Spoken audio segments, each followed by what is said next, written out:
नमस्कार दोस्तों, मैं रेशु और आज हम लोग देखेंगे भागवत गीता के अध्याय 1 के श्लोक 2 को।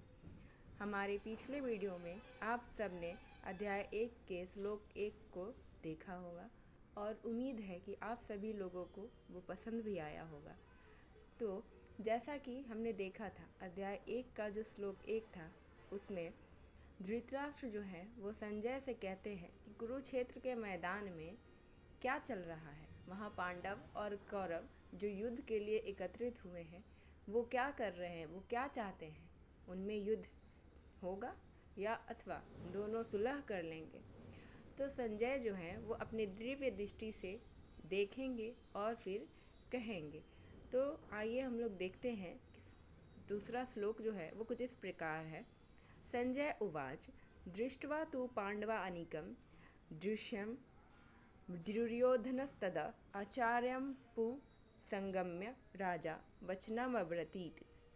अर्थात यहाँ पे कुछ भावार्थ दिया हुआ है। इसका अनुवाद इस प्रकार है। संजय कहते हैं, पांडव सेना को सैन्य क्रम में खड़ा देखकर राजा दुर्योधन अपने गुरु द्रोणाचार्य के पास गया और निम्नलिखित शब्द कहे। संजय ने धृतराष्ट्र की चिंता को समझा तो यह आश्वासन चाहते थे कि युद्ध अवश्य हो। संजय ने यह बताकर उनकी चिंता को कम करने की कोशिश की कि पांडव सेना युद्ध के लिए तैयार सैन्य दल में खड़ी है।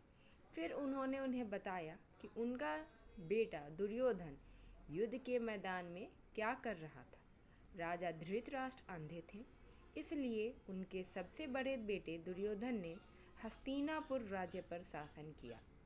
महाभारत में उन्हें स्वभाव से बहुत असभ्य, अहंकारी, दुष्ट और क्रूर बताया गया है। बचपन से ही उन्हें पांडवों से सख्त नफरत थी और वह उन्हें नीचा दिखाने का कोई मौका नहीं छोड़ता था। वह जानता था कि हस्तिनापुर के पूरे राज्य पर बिना किसी चुनौती के शासन करने के लिए उन्हें खत्म करना होगा। हालांकि युद्ध के मैदान में खड़े होकर जब उसने पांडवों की विशाल सेना देखी तो वह हैरान रह गया। उसने पांडवों को कम आंका था। उन्होंने जो सैन्य शक्ति जुटाई थी वह उसकी उम्मीद से कहीं ज़्यादा थी। दुर्योधन अपने गुरु द्रोणाचार्य का पास सम्मान देने के बहाने से गया था, लेकिन उसका असली उद्देश्य अपनी घबराहट को कम करना था।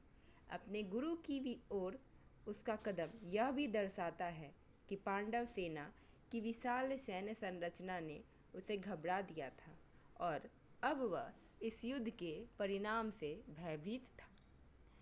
तो आगे के जो 9 श्लोक हैं वो दुर्योधन द्वारा बोले गए हैं। हमारे साथ बने रहें। धन्यवाद।